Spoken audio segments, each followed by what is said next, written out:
to start the public meeting. It's 4:05 on August 15th. This is a special board meeting of the Board of Directors of the Alameda County Water District. Would the Secretary please take the roll? Sure. Directors Gunther. Here. Akbari. Here. Huang. Here. Weed. Here. And Sethy. Here. And with our recovering General Counsel, My hand's still up. please, Jeremy, lift the right arm. My flash. Wait. Okay. I pledge allegiance to the flag of the United States of America and to the republic for which it stands, one nation, under God, indivisible, with liberty and justice for all. Okay, at this time we'll take public comments on matters on the notice of this special meeting. Are there any from the public? Mr. Lemos. Good afternoon, everybody. My name is Gregory Lemos, and I live in Newark. Actually, I just come to see if there was any new faces, and if they didn't know me by now, they know me now. But I just wanted to make a comment on I was here the last time we had a financial meeting. I got a couple of papers, and they look almost exactly like the one you're presenting tonight, almost, but not quite. I don't know how many of you live in this area and how many of you live outside of this area, but if you live in this area, you know what we're paying for water. If you're outside the area and you're paying more, I'm sorry about that, and you're paying less, good for you. And I wanted to really thank you, really, for your work, because like it says, this is your 5th meeting. So I know you guys have been really hashing this thing out. I haven't been to any of the meetings, so I can't really comment on anything. But as one person here, public, I say thank you.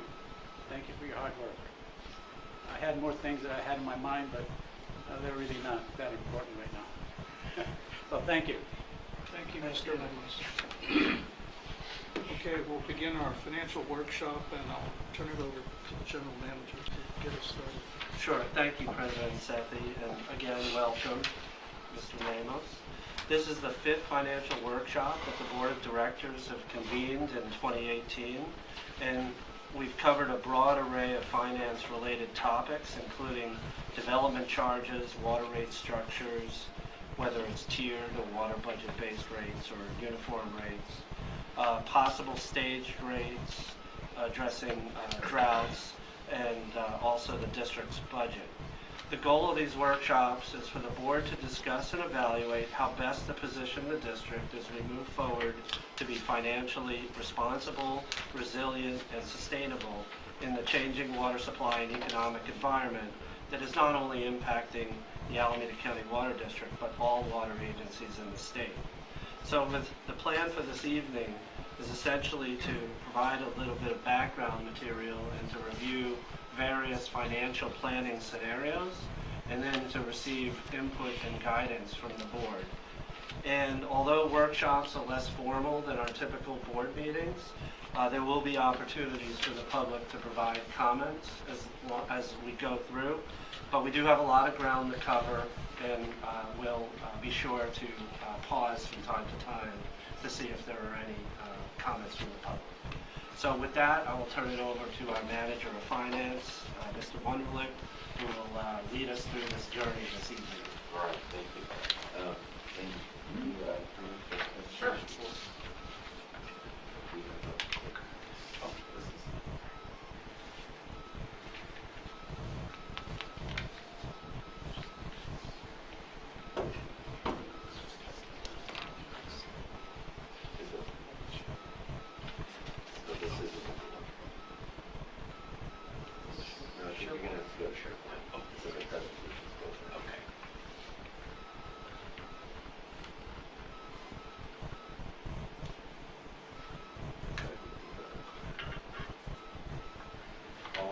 Get us started while we're bringing the presentation up. I believe everybody has a paper copy in front of them. So we're going to quickly review our timeline that we've been through to get to this point. And then after I provide a brief introduction this evening, I'll turn it over to Martin Coran is the Senior Financial Analyst, who will provide an update on where we are currently at financially, so an update from what you saw at the budget. After that, Michael Yee will lead us through the baseline assumptions that are in the financial planning model and the results that we see from those baseline assumptions. And those essentially reflect the trajectory we're on if we don't really do anything different. After that, we will talk through what some of the different scenarios or potentials are in some of these key areas. And at the pleasure of the board, we are able to bring up the financial planning model here in the room. And we have pre-programmed these different scenarios, and we can sort of put together the different combinations that might be of interest to the board so we can see what those would potentially do to our financial future. After that, we'll conclude by discussing reserve funds a little bit before recapping for the evening. And so tonight, what we're specifically looking for from the board is some guidance on how you would like to approach some of these key financial planning topics, specifically the State Water Project Override Tax, Water Fix, Los Vaqueros expansion, water demand assumptions, whether or not we should issue debt in the coming years, as well as our scheduled pay down for pension and other post-employment benefit liabilities. And then as well as if there's any direction the board wishes to provide on the use of reserve funds. And so that's where we'll be looking for some input specifically this evening. As Mr. Shaver said in his introduction, we are in the 5th workshop of the year, and we've covered a number of topics up to this point.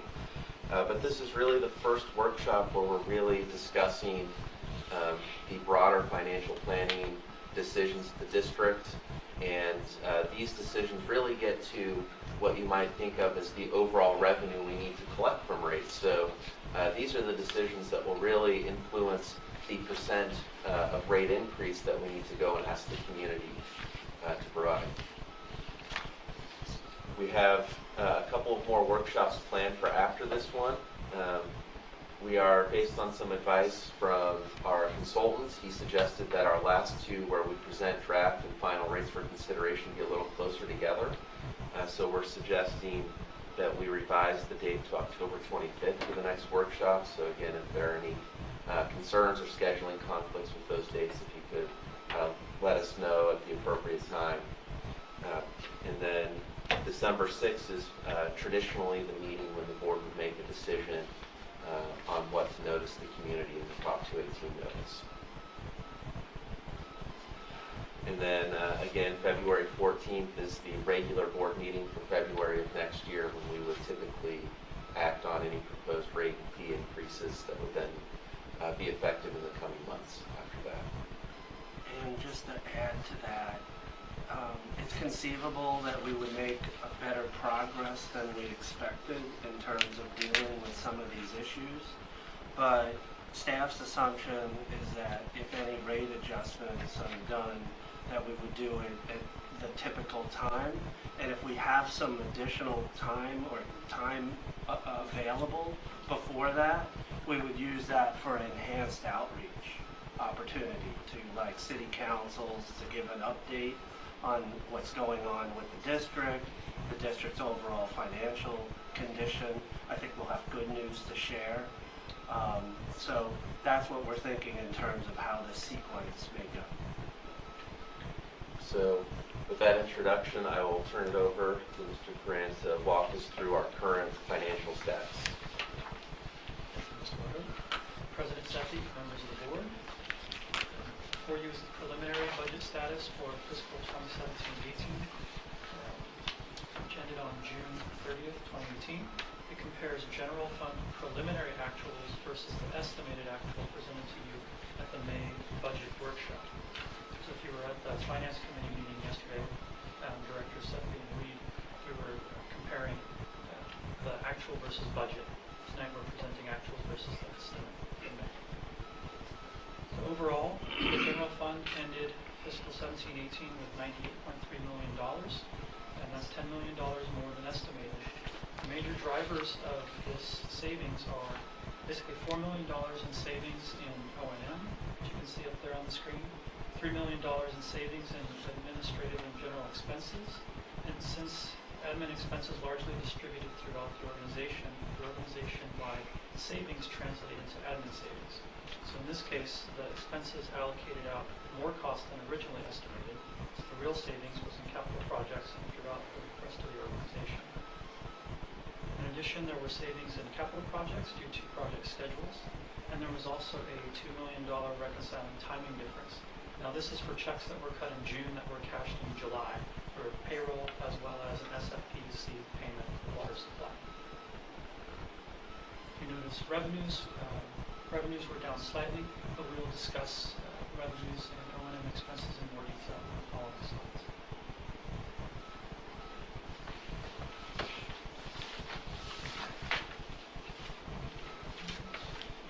So next up are the water revenues. Water revenues were $1.8 million less overall. They were slightly lower due to a slight decrease in demand, 33.9 MGD versus the estimated 34.1 MGD for the year. The timing of the revenues was also an issue. Revenues versus billings, there's a lag time in the cash flow. The 5% rate increase versus the budgeted rates, which were effective on March 1st. Property tax and customer jobs revenues were up due to increased development activity. And overall, the district ended the fiscal year $500,000 below the estimate.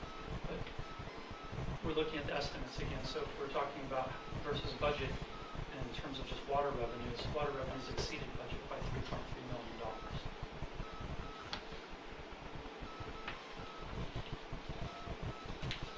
Then we have some details on O&M expenses.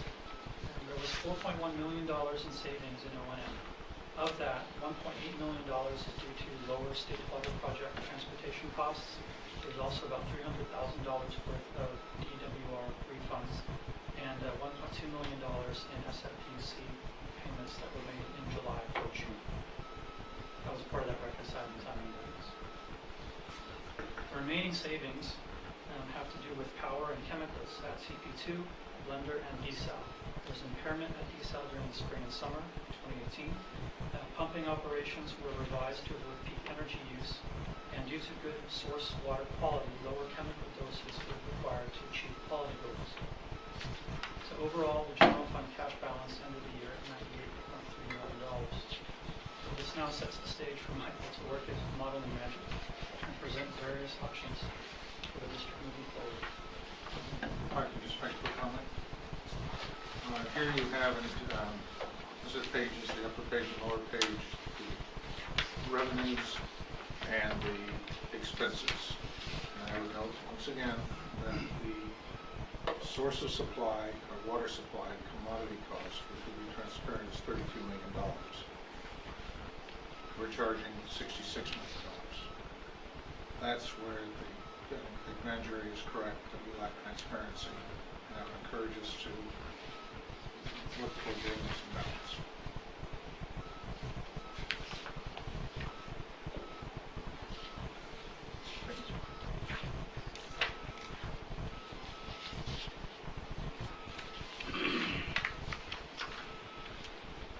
Okay, next one. Good evening. Just kind of cover quickly the kind of the base assumptions in the financial planning model as it stands now.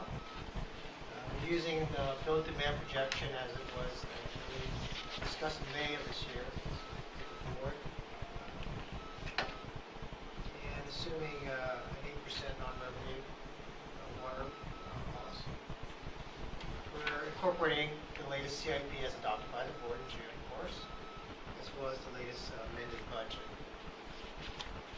We're assuming a general inflation rate of about 3% and no CIP inflation at the moment. We're also assuming a 3% commodity rate and service charge increase per year going forward.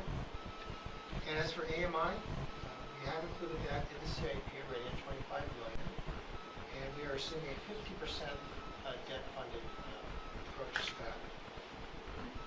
I have a question on that last one.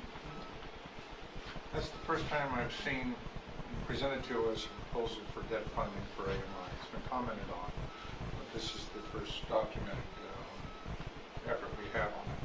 And I would note that those numbers, the average cost per customer for an automated meter is going to be about $500. And when we talk about affordability, I really encourage you to look at that because it doesn't provide the customer. We did a pilot study. I think one thing we learned in the pilot study that there was no one who wanted the information, no one asked for it, so there's been absolutely no customer requirement for this $500 per month charge. I have a friend who has a property in Discovery Bay where they required meters, $800.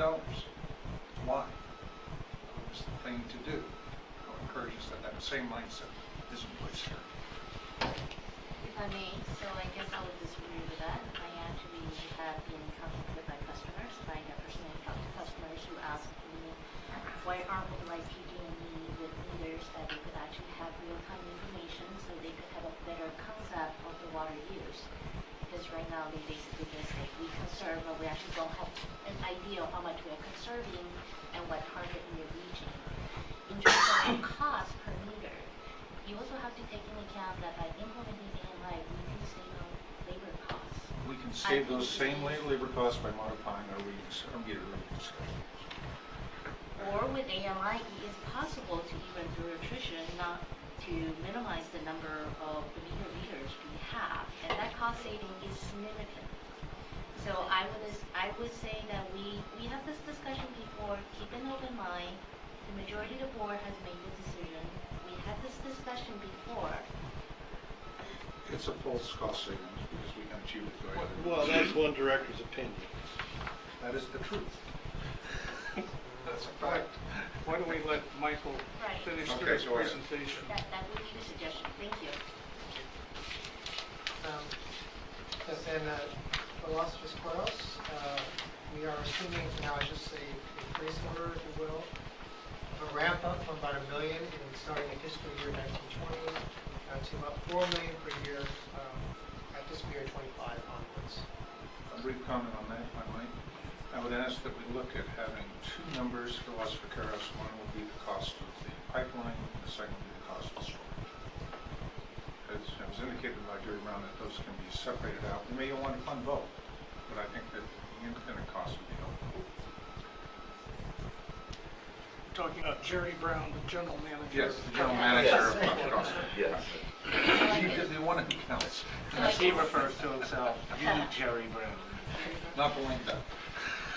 So I guess point of clarification, so this cost includes the pipeline? I believe. Yes. Yes, Okay, this thank is you. full estimated Yep. project costs. All right. But again, these are very rough estimates. We don't know who all is going to participate and at what level we might be able to participate in, so there's a lot of uncertainty.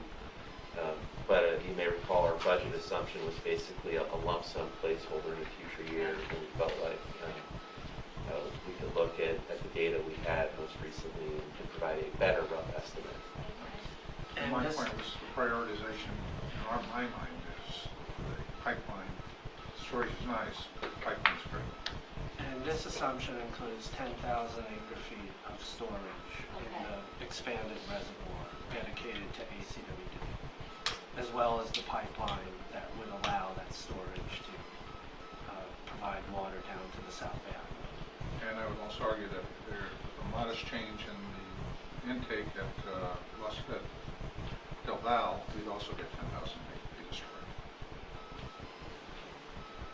But we won't be able to use the pipeline, the anticipated pipeline, without actually having a share in the reservoir to store the water, right? According to the conversation I had with their general manager, they could be severable, and we could build only on, or we could invest only in the pipeline and not necessarily the storage. And how do you get water through? Do you have to pay them a fee to wheel the water through? If not, there is this big You have reservoir between the intake and The value is the reimbursement for the pipeline, and the pipeline also. Okay, I can see that. Thank you. Michael, let me see if I could ask for two things, and I'm asking for board concurrence here too, that it might be helpful. One is the total investment required for those vaqueros. I think that gets lost when we're just doing the annual numbers. If we could have a cumulative number, it'd be helpful for comparison. And then I know Thomas Nizer has done studies on the cost per acre foot that would be delivered to the district. And maybe just as a little footnote, we can put that in there too. So certainly, and we'll definitely come back with that information. But I can say that these numbers reflect the previous conversations that we've had with the board and an assumed 10,000 acre feet of dedicated. Well, I know we've seen it before, but here we're doing a public presentation. Right. And so Comment. No. Going on into California water fix, we are assuming for now a ramp up from about $1 million in fiscal year 20 to about $10 million in fiscal year 32. And we are assuming all rates funded at this point.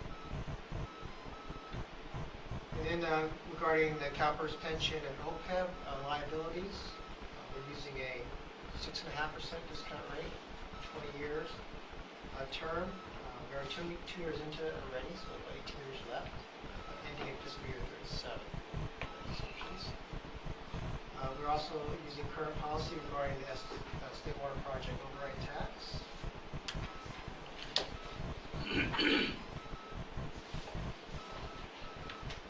So essentially all these major assumptions reflect the district's current trajectory, financially speaking. And what was not included in the budget, but is included in the model here, is again partial debt financing of AMI. And Los Vaqueros' latest order projections. So we've modeled, as mentioned, a number of different scenarios that you can mix and match. So just showing some of the major graphs we use when we pick the model. Of course, the most famous one being the general fund, ending cash balances for fiscal year, over target reserves. This is projected demand here. Our debt coverage ratio is quite healthy in this base model, about a 700% range. This is our CIP spending profile. We'll be graphing operating revenues over operating expenses, as well as commodity revenue, product revenue, over revenue requirements.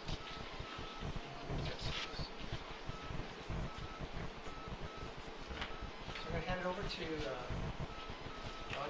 Actually, I have a question. Should we go back to slide before this? And can you walk me through the second chart? Sure.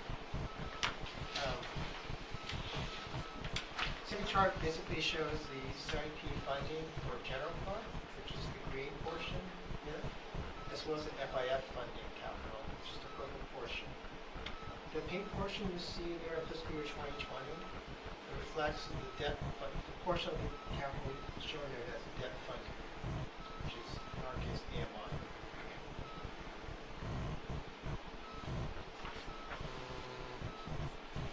Can you go back one slide? I just want to make sure that something's obvious to the directors as they start looking at the scenario. So we're still assuming a slow ramp up in water demand as customers transition to from emergency sort of conservation during a drought to water use efficiency, and there are assumed continued increases in demand that may or may not manifest itself. We just don't know yet, but I just wanted to point that out because that has implications on the district's overall financial standing, and we have scenarios that we can show you later that show what that means.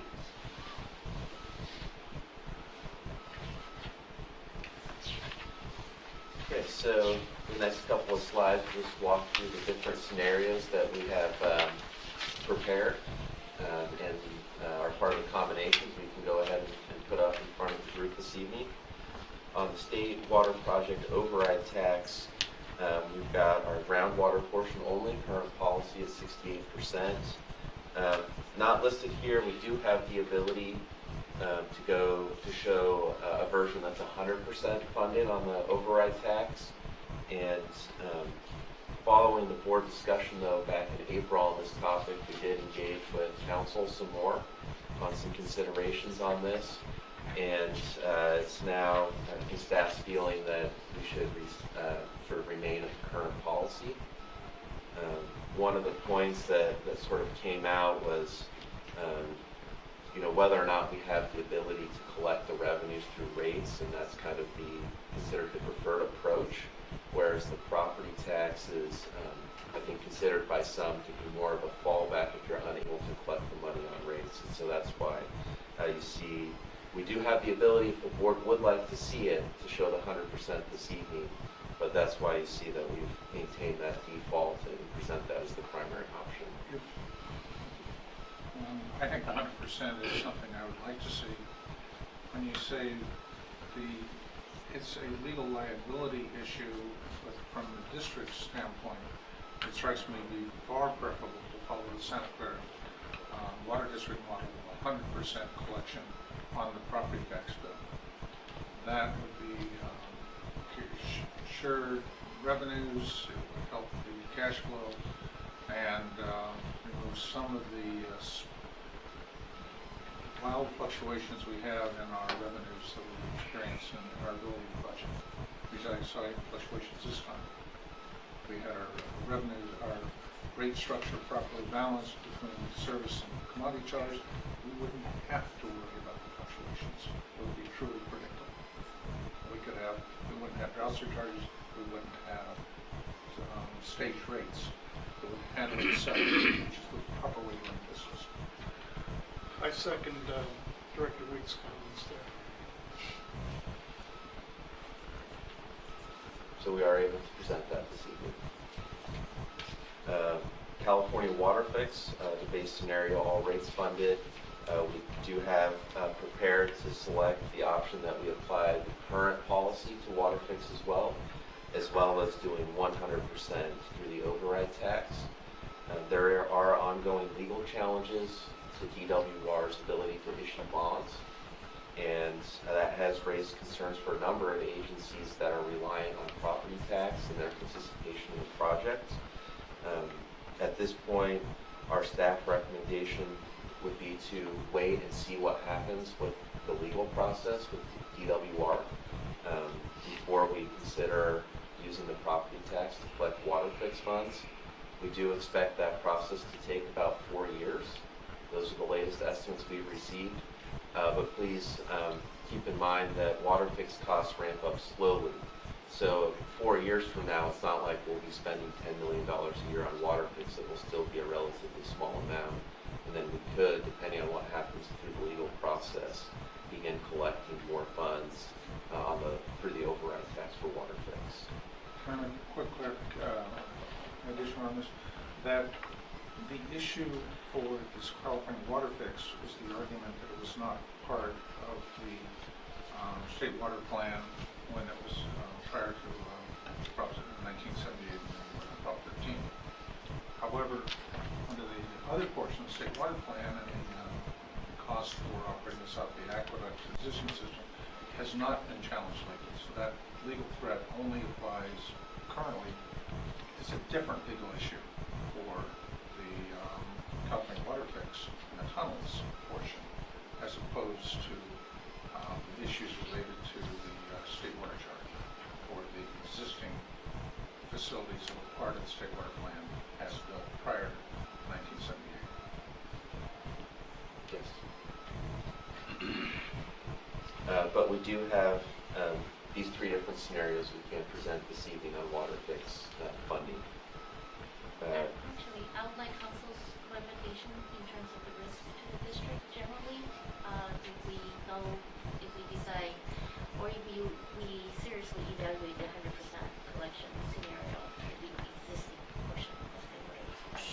referring to the Cal Water Fix or the State Water The Project? state water project override tax. So, I prepared a legal memo that we recirculated Right. I know you did. recently.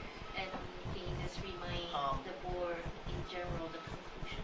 Yeah, the conclusion is Mr. Wunderlich pointed out, you could collect 100% of the state water project tax on the property tax from a purely legal perspective. And some agencies, as Director Weed pointed out, are doing that. There are some processes that need to be followed to do that. One of them is actually, you would be doing it now because it's going to be evaluated as part of the your general water rate, so it'll be wrapped up into the Prop 218 analysis, so we need to be able to justify that perspective as well. So it can be done, but there are some processes and risks to doing it. But there's a different risk that is affiliated or associated with the California Water Fix money. That is correct. It is a different risk. If we're just focusing on Cal Water Fix, there is a group out there, Howard Jarvis, that is taking the position that you cannot collect the California Water Fix costs on the property tax bill because it's not a voter-approved debt issue. Is their main theme. And while we believe there may be a risk, no one currently has raised that as an issue, to our knowledge, with Santa Clara or other parties as for the 100% charge that they do. For what they're currently doing now, what Santa Clara is not imposing the California Water Fix on their property tax bill. That's the water fix issue is not on the table yet because no costs have been incurred and nothing's on the property tax bill. So that what we're looking at now is letters that have been submitted by Howard Jarvis to different agencies calling into question the ability to collect the California Water Fix on the property tax bill, and in conjunction with that have raised potential issues with regard to the state water project tax without any analysis or any arguments, but it is in their letter. They did mention the state water, the current charge on the state Correct. Okay, thank you. I'd like to provide a little bit of clarification here for what I said in seconding Director Weed's comments. I'm seconding his overall philosophical approach, but I'm refreshing my memory here. On at least a couple of occasions, we have gone into real detail on the state water project override tax and whether we should maintain it at this current 68% or try to go to 100%. I've agreed with staying at the current 68% in those finance committee meetings because it becomes less and less of our overall revenue stream moving forward, and there are complications in doing it. So, but if we can get the California Water Fix costs on the property tax, I'm all in favor of trying to do that. I would think the greater hurdle is the California Water Fix. I would note that we went from 60% to 68% 2 years, a year and a half ago. And now Zone 7 is at 80%, and the third contractor, Santa Clara, is 100%. I would hopefully that we at least support to moving it up to the Zone 7 level, which is 80%. This is for the current existing state water project override tax. Yes. Okay. We're kind of going whichever way. Right. Can we move on and just look at Yes. the scenario? Yeah. Yeah. Thank you. Okay, so we've got the 3 debt issuance scenarios. No debt, all rates, which is what was in the budget. 50%, which is what we've put in our default scenario here. Although, as said on the slide, we haven't made any decisions. At the staff level, we have some interest in learning a little more about the state revolving fund program, which provides for very low interest, currently about 2%. And we're thinking that AMI is potentially a good candidate to work through that process. We also have a scenario of financing 100% of the AMI project. And this is based on a 3-year timeline. If that timeline were to be lengthened because of our reviews and technical understandings, or the possibility of a private utility like PG&E getting involved in the loan process, then I would choose to wait to see what PG&E has to offer. This timeline may stop my mind. Yeah, our timelines in here are consistent with the timelines for the project that were in the recently board-approved CIP, which I think calls for about 1 more year of largely planning, proof of concept, and then I think after that, next year, then about a 3-year full deployment phase. And I would note that in our Looking over at Mr. Stevens. That's right. Yeah. in our last And of course, that may change based, we're planning to come back to the board, as you know, with all of our analyses, and that may change. That original schedule is based upon the UtiliWorks analysis that was presented to the board some time ago, so the board may choose to take a different approach. So the assumptions in the financial planning model simply match what's in the capital program currently. I'll point out that at our last workshop committee meeting, PG&E was added as a potential bidder. That Irvine Ranch is delaying theirs, believing that the Southern California private utilities, which are already reading 2 smart meters at every property, would be the best choice for a variety of reasons. But it's going to take a longer timeline for them to come on board.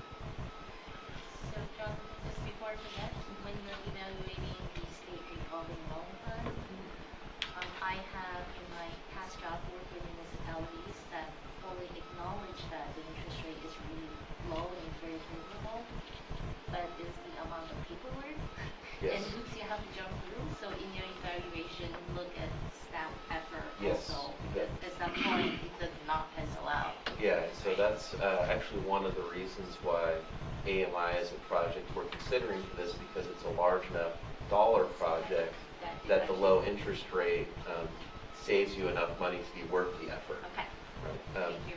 But it's, again, no final decisions have been made. You know, other options could include something like the iBank, which is also lower interest or normal public debt To issuance. keep that in mind, that's all, because I heard that feedback quite a few times Yes, in my past job. yes, yeah. And one other thing, or one other financing option is to work with the vendor. So we've been through a few presentations at AquaCon conferences where Badger puts up the financing for the effort. Verizon or AT&T have programs like that too. So do other vendors. So it's more of a public-private effort. Yes, so that's, all these options are still on the table. You know, again, no decisions have been made. Because of the lead time involved with the state revolving fund, we're starting to have to ask some of these questions about how we're going to approach it. But again, I would imagine as we go through the project, we'll begin to make some determinations. And, but yeah, we're fully aware of the potential financing through the vendors. And one other point, Director Weed and I have had some good debates on the subject of whether the utilities will enter the AMI market or not.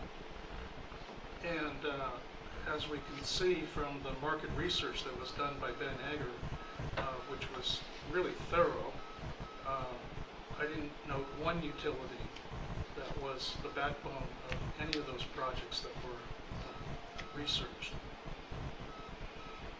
Well, the study has expanded, and PG&E is now on the list of prospective bidders. And that's analysis. We'll see. It's going to be the telecommunication companies versus the electric utilities. Subsidiary of an industrial. So from a practical point of view, though, what we're showing are different scenarios. It doesn't really matter that much about who's doing the financing and the mechanism. It'll give you a feel of what the various options look like in terms of whether it's at all rates or a partially or fully financed project. I just want to note one other thing. I'm a little bit leery about going out to the capital markets, debt markets for, let's say, doing a $25 million bond to finance AMI. I'm much more enthusiastic about using the state revolving fund, just because we get something that's like 50% of the normal rates. And so I would ask that we really explore that thoroughly. That's certainly the intent, and the consultant we have on board that's assisted us with a number of the grant applications also has some expertise with the state revolving fund program. Good. So the next set of scenarios is build demand. There's the current projections, it's the baseline, and then 6% below the previous long-term levels is what we're assuming from a water supply perspective. On the financial side, we're 4% below that. So our baseline projections are 10% below the previous long-term levels, whereas on the water supply side, we're assuming 6% permanent conservation. And then, so that would be a scenario with higher sales volume. We also have a scenario that assumes that our current demands of 34 million gallons per day sort of flatten out, and we don't continue to see increases in the next couple of years. So those are the three scenarios that we've got programmed for this afternoon. And part of the rationale for that flat scenario is for the latter part of this summer, we've seen no increases in demands really from last year. So we're not seeing that kind of continued increase. Most of the increase in projected demand is related to irrigation. So we thought it would be best to take a look at, is this the new normal kind of scenario where demand doesn't continue to increase? We'd like to see what happens next summer before we make any changes to our long-term forecasts, but as Mr. Shaver pointed out, we have not seen quite as much adjustment this summer as we thought we might have. Right. This assumes a non-drought situation. Going through this last drought, we saw some social media a 23% drop. And yet, in our own, I understand in our own IRP, we only look at maybe 5% savings through conservation long term. I would encourage us to recognize that we can generate a 20% savings in demand, and then you have to balance the experience we've demonstrated. And when you look at the cost of trying to generate additional storage, including 10,000 feet of Los Vaqueros, why, if you've shown that you can get a supply, an effective supply of 20%, you're asking people to be concerned.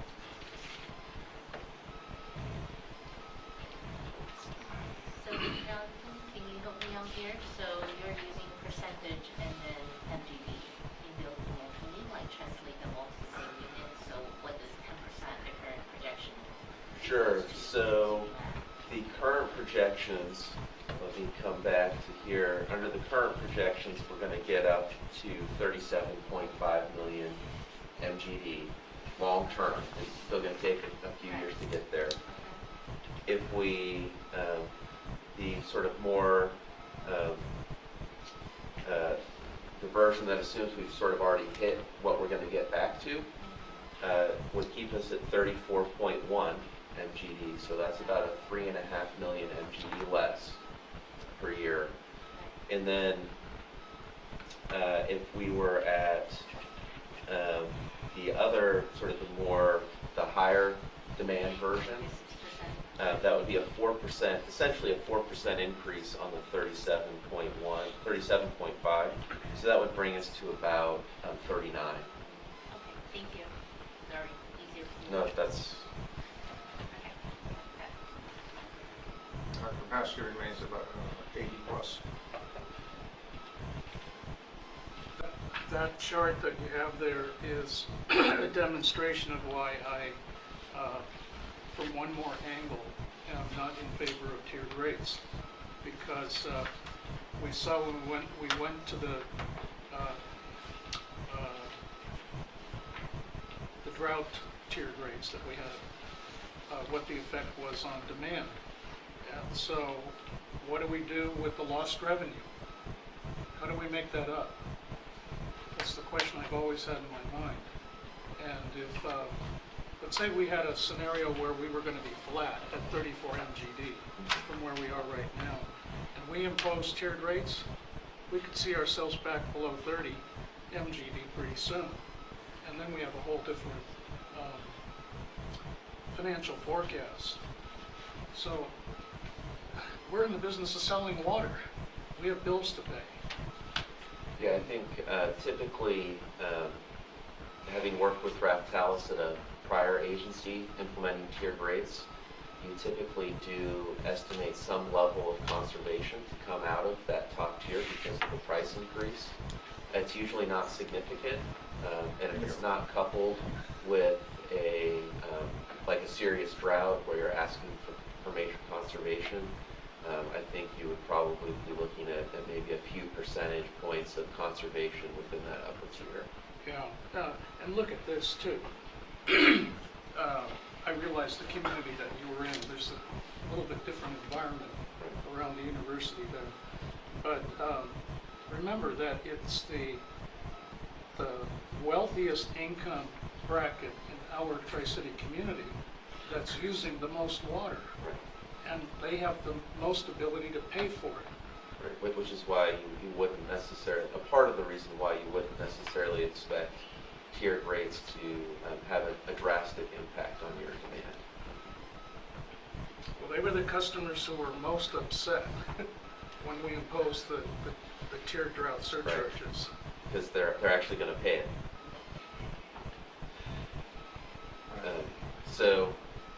If we could, though, continue on to the remainder of the scenarios. We just have two scenarios for most of the tariffs. Pretty simple, either participating or not participating. And then we have 4 different scenarios for funding our liabilities for pension and retiree health care benefits. We are currently on the scenario that's a 6.5% discount rate on and these are all closed 15 or 20-year cycles. They're not a rolling 20 years. They're a closed cycle. And then what the level percentage means is the amount you pay each year is a level percentage of the payroll. And so that means the amount we pay each year will go up a little bit. And would actually, you'd be making your largest payment in the last year before it comes off the books. Another approach would be to do a level dollar payment. So you're paying the same amount towards your liability each year in dollar terms. So that means you're putting a little more money toward it now, and then you're going to essentially save a little bit long term because you're putting up more now. And then when it comes off the books, it's not quite as much coming off the books. But the flip side is it means you need more now to put to support it. And so as we've understood at the staff level, there's interest by some board members to get back to the 15-year approach. And so we presented both of these options at both the 15 and 20 years. And these numbers were prepared for us by Bartel. And so that runs through the different scenarios that we have pre-programmed in the model. So at this point, it sounds like we have one more comment, but what I'd like to do is ask Mr. Yee to sort of take command of the computer and bring up the model, and we can start to show the board, based on what you're interested in seeing, what this looks like. First is an editorial comment. It's always helpful to me if you put the fiscal year that we have to pay on. So it's a 2037 versus 2032. And going into the last rate hearing, we had a 2032 criteria, and in order to drop 5% from the rate increase, we shifted it without discussion to our analysis to a 2037. So going back to the 2032, I think would be beneficial. I'd also note that our last analysis on OPEB, which we do about every 2 years, used 2039 with a 6.75%. And it's that $30 million unfunded liability number based on that analysis that is showing up in our new our current capital. So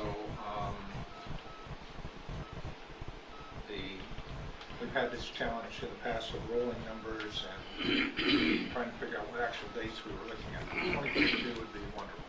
Yeah, so if I could just, Director Wee brought up a couple of good points. It's maybe a good time for a reminder. In our official financial documents, like our annual audited financial statements, we use the numbers for these liabilities that come from our official actuarial reports. So they're different than the numbers that we use in our financial planning because we use more conservative assumptions. We use the 6.5% discount rate in our financial planning, whereas on the OPEB side, our actuary used 6.75%, and then on the CalPERS for the pension side, they're currently at 7.25% and are in the process of phasing that down to 7% over the next few years. But again, our funding strategy is based on the board direction of the 6.5%. So with that, I'll just open it up for what board members would like to see. Would you like to see if there are any questions from the public?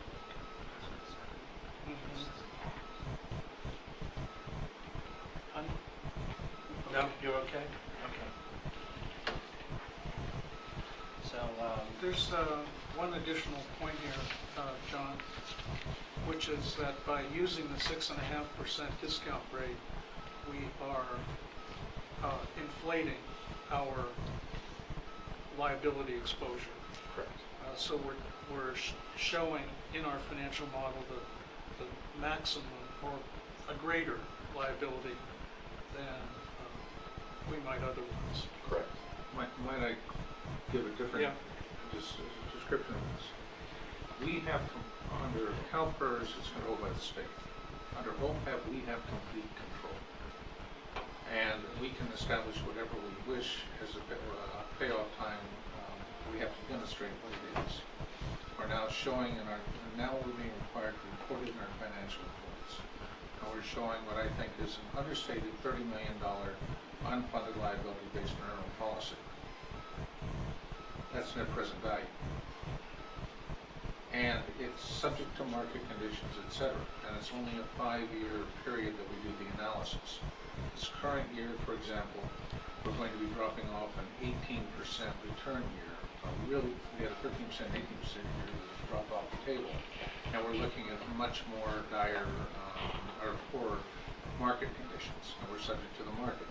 So these numbers are subject to some significant fluctuation depending on how the market does. But we have complete control. And we have a complete responsibility there also to establish a rate to pay off these liabilities. One of the metrics I'd like to see us put in, just if nothing else is a footnote in our personal discussions, is how much we owe to those people who've already retired. And we're not there yet. We don't have the money in the bank to cover our current retirees, and we have nothing in the bank for our current employees. Those are good points. So, Michael, take us through this here. Right, so before you use the district's financial planning model as developed and joined with Artelis years ago, we have a number of options and ways to model pretty much anything we want in terms of the ongoing cash flow of the district. Again, as mentioned, we're assuming now, for now, 3% increase in service charge and commodity rates going forward. Again, all the other assumptions we just went through are shown at this moment. So we can tweak or change any of those variables as you would like. So Michael, this is a baseline scenario assuming 3% rate increase across the board, commodity and fixed charge for this year and next year? And every year going forward. Till when? And every year going forward. Every year going forward. Okay, sorry, I see so far. It's pretty small, yes. All right. So, and again, the AMI assumptions, right, the Los Vaqueros assumptions, this is a baseline. the demand assumption continue to increase as up that slope. But as you can see, when you look and see our general fund ending balances, with all these assumptions, the district is financially in pretty good shape. So this is me, I get to play? Yes. May I? Yep. Please. Can you change the bill demand scenario to assume a flat demand? That's in there. Huh? That's in there, so. Right, not base, actually down to 34 in GD. Yeah, so that's what he's just done. Okay. Just do that. And our general fund ending balance is still pretty good, and the rate increase still 3% across the board? Yes. Okay.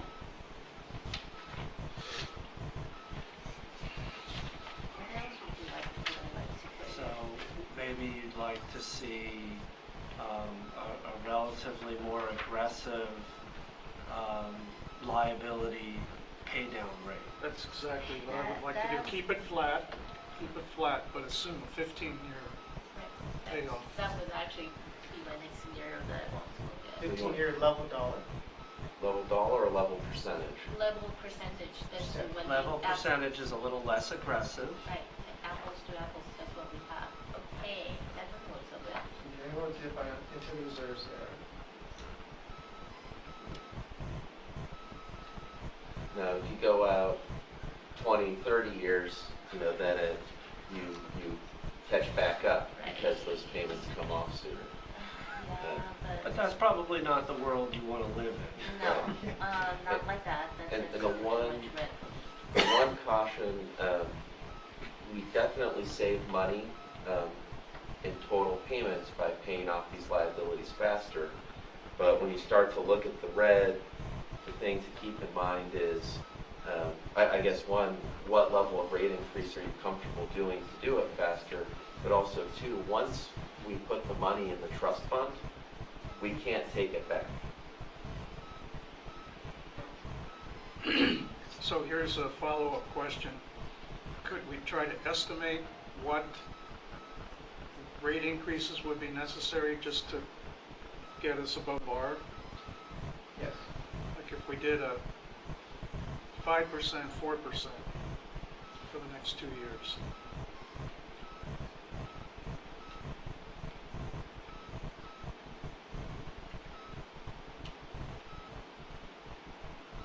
That gets us a lot closer. And then maybe go back down to a 7-year planning horizon just to make sure.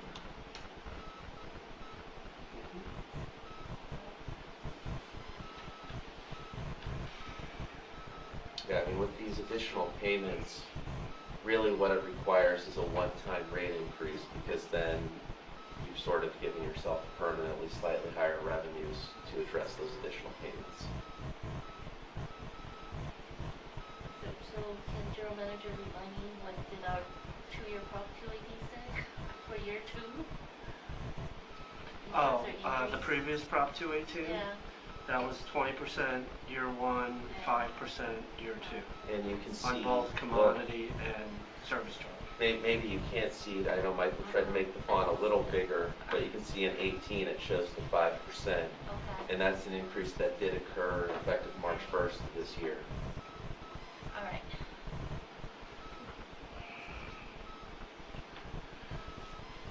I can circle back quickly to the state water project costs. If that would be an additional $3 million if we were to go to 100%, and that would allow us, give us $3 million less that we have to charge in rates, as it was shown on the property tax. That would not be part of the rate structure.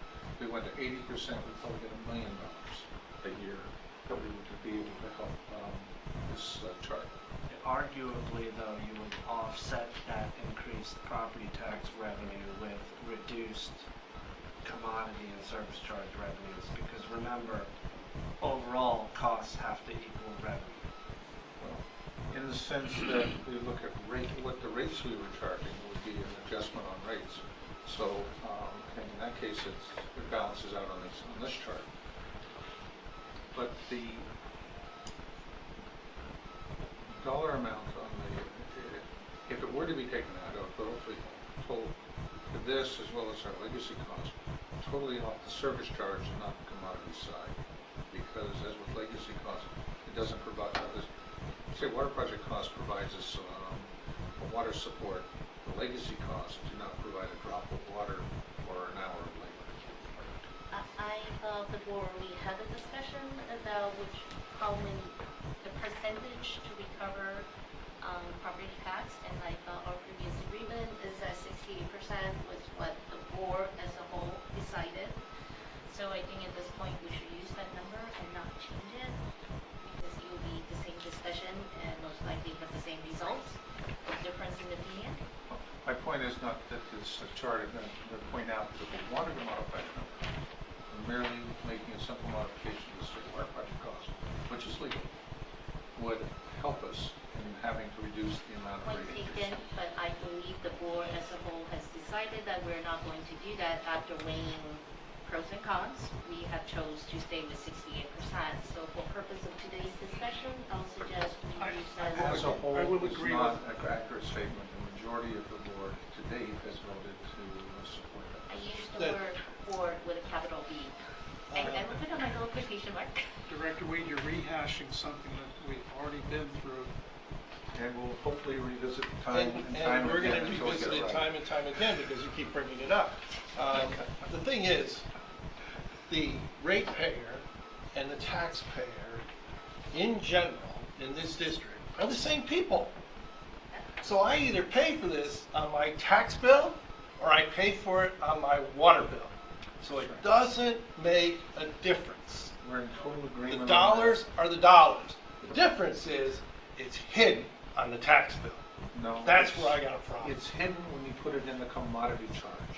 And That's we have the a lack of disagreement there transparency. as well, and we've had that And disagreement, that is and we will where- continue. And we with have that troubles with our disagreement. budget because it's hidden and we're playing games. We're not billing We're our not actual playing expenses. games. I think It's a fraud. I also disagree with your assessment about how, directly, about how we charge. I believe we charge fairly. I believe our split percentage is supportable. So, you know, at this point, I think we're rehashing the same topic over and over again. We Let's have a- focus on the Well, financial we're planning model. preparing a response from a grand jury that points out that we do not have a transparent rate Director structure. Huang, Pardon? Director Yes. Gunther, Director Akbari, would you be willing to just have a poll of the board right now? Because this is part of the presentation, Okay, so that we can reaffirm where we stand? of course. That would You be okay? helpful for staff. All right, so I support staying at 68% for our existing state water project override tax. That's a crazy one. Director Akbari. I concur with Director Huang. Okay. I support the presentation limitations. I've always been open to looking in the future, but as of now, that's where I'm at. Okay, I support the staff recommendation of 68% where you want to stay right now. And remember, Director Weed, we did go up from 60 to 68%. And it, A shift in the right direction. yeah, and this becomes a small, you know, it's hard to see the picture here because John and I had to sit down and look at these finances all the time. But this actually becomes a smaller and smaller portion of your total revenue moving forward. And so it doesn't matter really whether you're at 68% or 100% because it's diminishing over time. It would help in reducing as well fluctuations in our budget so we can get to a 5-year 218. All right, we have a reaffirmation of that position. Why don't we focus back on that? And if I may, just for the record, when we went from 60 to 68%, that was based on the same rationale, except it was updated to reflect our current production facilities. So there was no change in approach, it was just an update. What the board just considered was potentially changing the approach, and that doesn't seem to have enough traction at this time. Okay, thank you. So, yeah, Director. Sorry, I was going to go back to the scenario, or would you like to follow up on the state? No, I wanted to go back here. Okay. I just wanted to express an opinion that I prefer to be in our financial planning model more on the conservative side. So I would rather forecast flat demand from where we are right now, and I'm encouraging us, I think Director Weed is too, to go to a 15-year cap on our OPEB liability. There is a major savings here in doing that. I'll explain it in a second. And then go to 5%, 4%, 3% rate increase into the future. Still keep your 3% out beyond that period, but by just increasing it 1% in each of these, or I'm sorry, 2% and then 1%, we actually build in or bake in, I think, some assurance that we're not going to fall off a cliff here or something. The other thing is,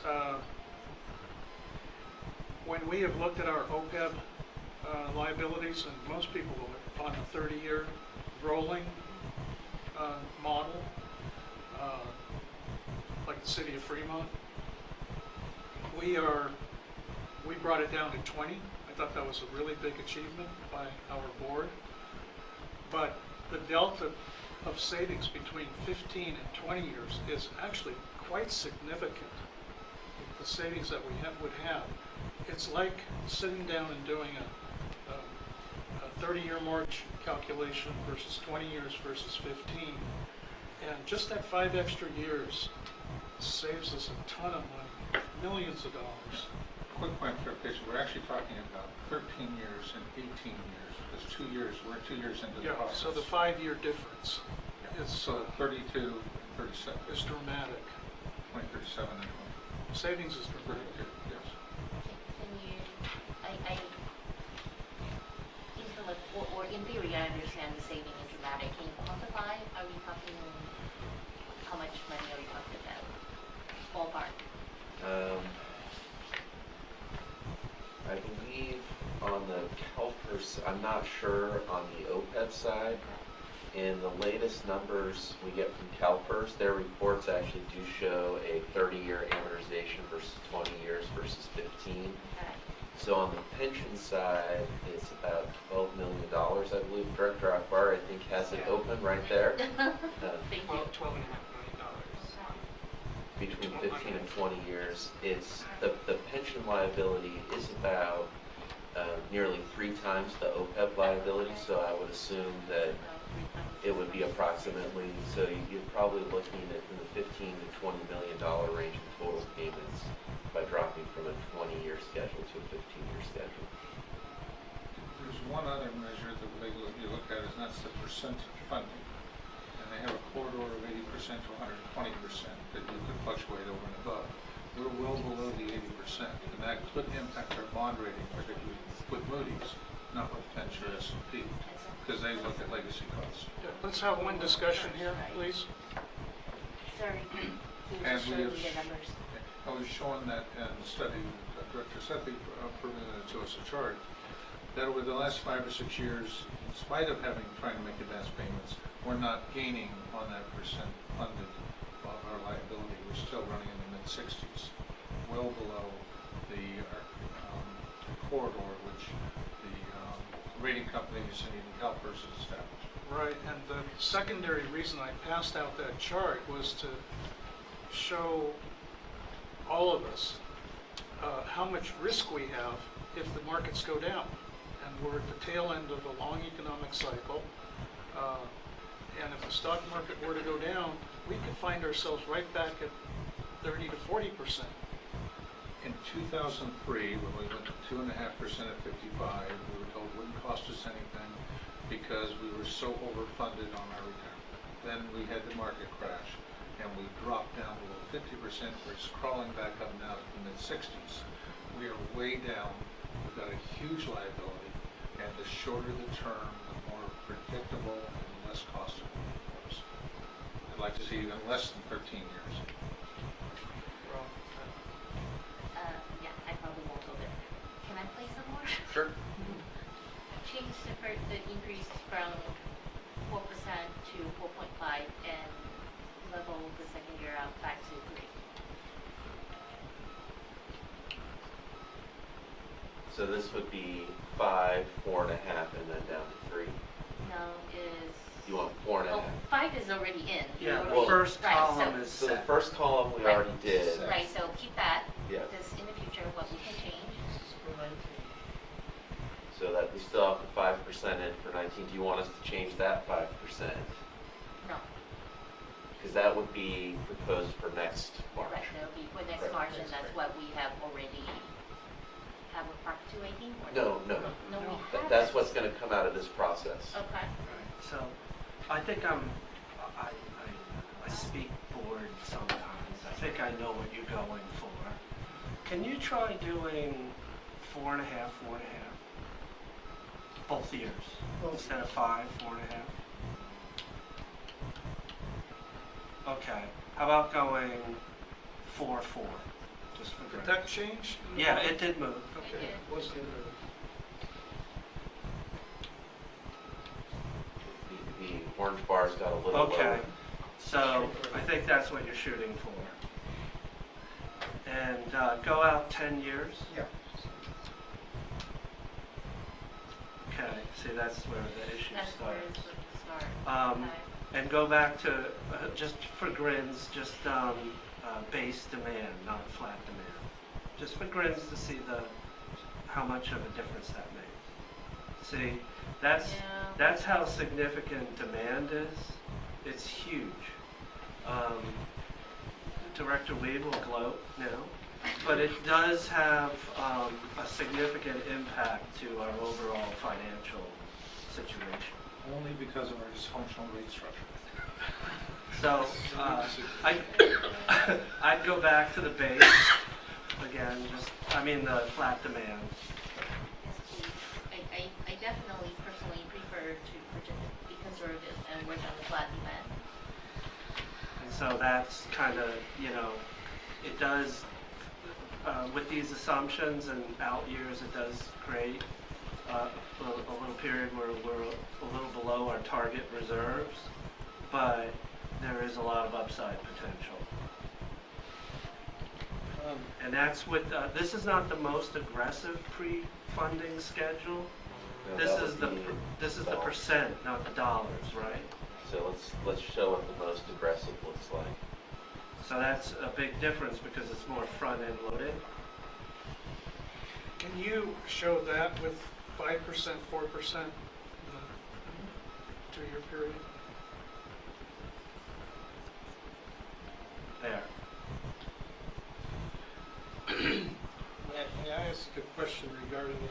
It's not dealing with the chart, but the previous charts in our last rate hearings where we were scorched, what were our projections in the out years? In the On those charts, do we remember what our percentage? we assumed, I think, flat demand. But no, I mean as far as our percentage rate increases, future rate. Future rate increases, we've had, I believe, 3 years at 5%, and then we phased down to 3% after that through the permanent events. Remember that there was a period of time where we were assuming basically an 8% default rate increase. And part of the price the board paid in the last rate adjustment was to get that default 8% down to 5%.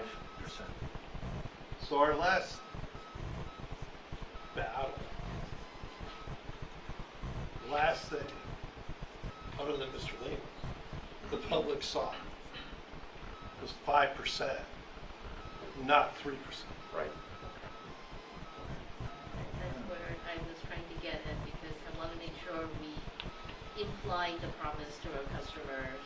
We never guarantee it, but that's the projection we use. I want to make sure that to the best we can we adhere to that number as it's stated. Yeah. And I could tell you in the outreach that we did during the several fun months, in the presentations that I made, I said that my hope as general manager would be that we would be able to keep future rate increases within 5%. And to point out the 25% was over 3 years, so that 8% was carried on through the last rate increase. So that now we're into a new world, more stable projections. But we have adequate financing for the first time. We're not we ran for a dozen years in the red. No, I think the difficult decisions that the board made, as well as the cost control measures that we have taken, have yielded a a much brighter financial picture for the agency. I'm almost shocked to the extent that we've turned this around over the last few years. Michael, I'd like to look at one other scenario here, which is flat demand and the most aggressive dollar payoff on OPEB. That's what we have Pretty here. much what we have. I thought this is level. Yeah, this is level dollars. Yeah, but is it level demand? Yes. So it's both. Yes. We had 5, 4, 3. And we're paying off in the shorter time period. Correct. So the question is, I'm asking finance here, what would be the desired general fund balance above the red line? If you wanted some safety margin, then we're talking specifically about 2022 and 2023. What would make you feel most comfortable?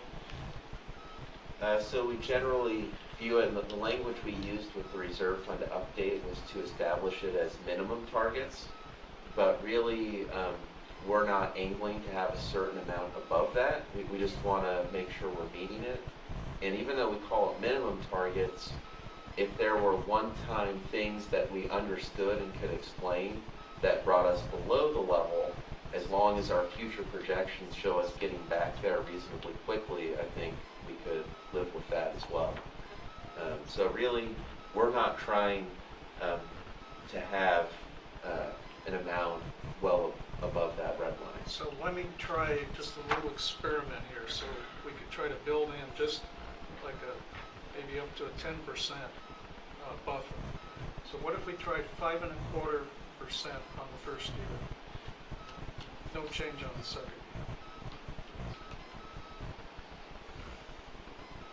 Helps a little bit. Not much. No, stay at 5. $2 million. Yeah, okay. So, yeah, I've just try to keep it at 5.4. And who knows what's going to happen with demand. If demand were to go up, then you've got some upside. That's the big wild card. Yeah. As well as there are a number of other assumptions in here that we didn't indicate explicitly. Staffing levels that say at 230. That's something that we've been able to maintain, but it is getting more and more challenging with each year. So that is another big assumption. Yeah, so just to recap, the assumptions in what you see right here are maintaining the current policy on the state water project override tax at 68%, all of water fix being rates funded, issuing debt to cover half of the AMI project cost, and then where we've made an adjustment from the default is to assume bill demand stays flat at the current level. We've maintained the base assumption of including participation in Los Vaqueros, and then we've adjusted the baseline assumption on the advanced funding to the most aggressive 15-year schedule. One other important thing that's not in here yet, and we'll be working with Raftalis and engineering to develop these estimates, is should the board ultimately adopt the new buy-in component to the development fee, that will reduce our reliance on general fund revenues, and so that may add another, say $1 or $2 million a year, or I guess put it this way, may reduce our need for general fund in the CIP by $1 to $2 million a year, which would make that money available for some other priorities. Is there any reason why you would not consider going to 100% debt financing if you were able to take advantage of the state revolving fund? No, I mean, it's absolutely something we could consider. Michael, you want to show what that looks like? The reason I ask is because last time I looked, cutting the interest rate in half put borrowing from them at about 1.8%, 1.85. So if we had that $25 million invested, rather than put into a capital project out of our own money, we theoretically are, between what we earn and what we're going to pay out, it's kind of like getting free money. Yeah, because it's, you know, the rate will go up slightly. The policy for the program is 50% of what the state paid on its own general obligation bonds in the prior year. So as interest rates go up and the state rates go up that it pays on debt, the rate will go up a little bit, but it's not going to get above the 2 to 2.5% range. I think that'd be pretty unlikely. Is the state revolving fund also part of the WIFIA program? It's not a part of the WIFIA program, but I believe there is a connection with the U.S. Environmental Protection Agency in providing some funding to provide those loan guarantees. So they provide funding to all 50 state revolving fund programs. I thought there was a WIFIA connection there. No, WIFIA is a pretty new program from about 4 years ago, whereas the state revolving funds are long-term programs that actually, I believe, date back to the 70s and the Clean Water Acts and the federal government then providing funding to states and municipalities to implement Clean Water Act requirements. Yeah, that's when, if memory serves me right, that's when, around the time where most of this water treatment plant goes from primary to secondary. And if Clean Water Act requirements, the federal government offer a low interest loan program to help municipalities build their infrastructure. And there's another consideration here. If we were to go out for a 30-year revenue bond, like we have done in the past, we'd be paying, 30-year rates are close to 3.1% right now, so we'd be paying closer to 4%. We'd be paying about double the interest rate. You know, we do expect more rate increases this year and early next year. If we were to decide to do a major bond issuance, say a year from now, I think we'd be doing really well to get 4%. Yeah, maybe. Yeah, you're right. Probably 4.5% to 5%. So it would be a significant cost difference for us if we could obtain the financing through state revolving fund. Right. I did hear some discussion at that first Delta Conveyance Finance Authority meeting. It was kind of offline from the meeting that they were looking at potentially borrowing money from this same fund for some startup. I'm not aware of them looking at state revolving fund. Oh, okay. I think that what they're looking at right now pretty much exclusively is the WIFIA funding. Mm-hmm.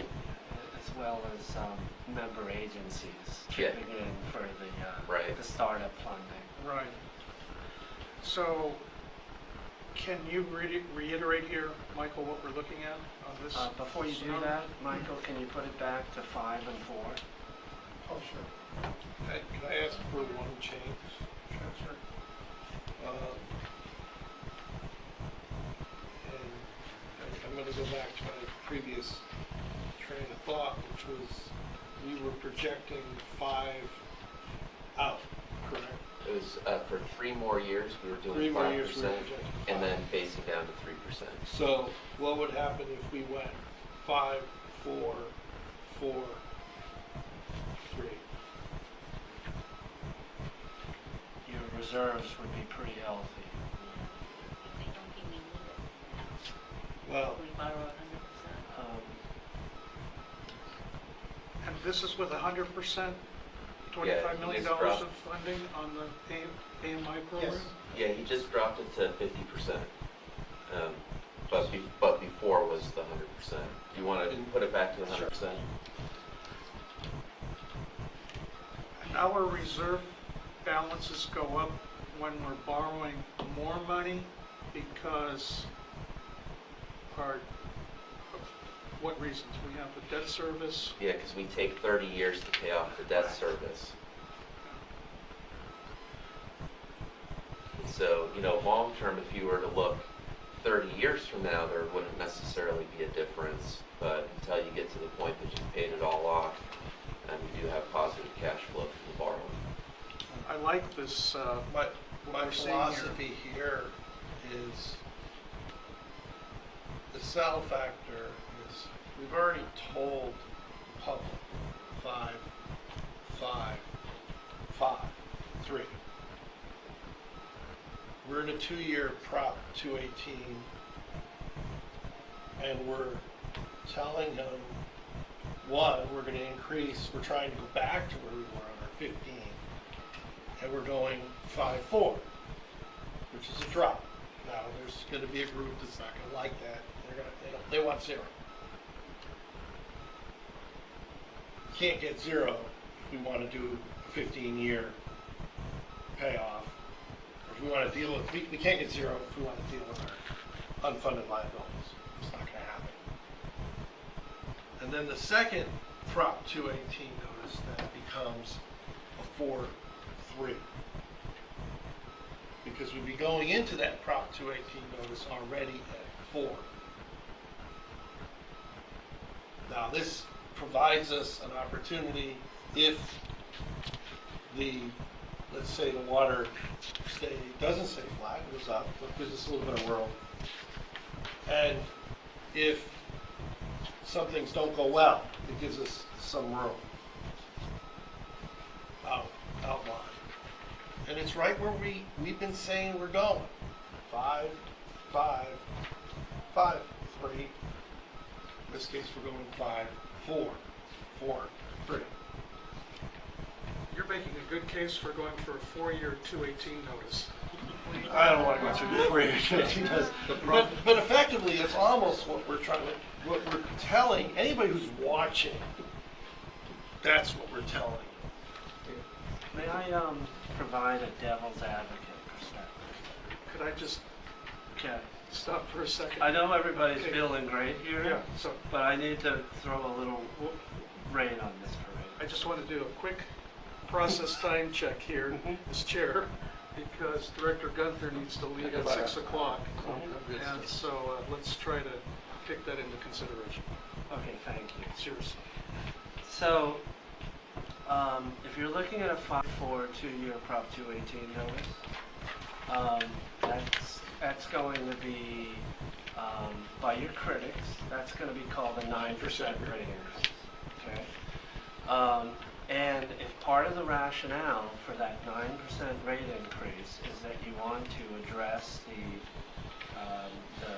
accrued liabilities, pension and OPEB, I think that's going to provide fertile ground for your critics to essentially say, I thought you dealt with this last time.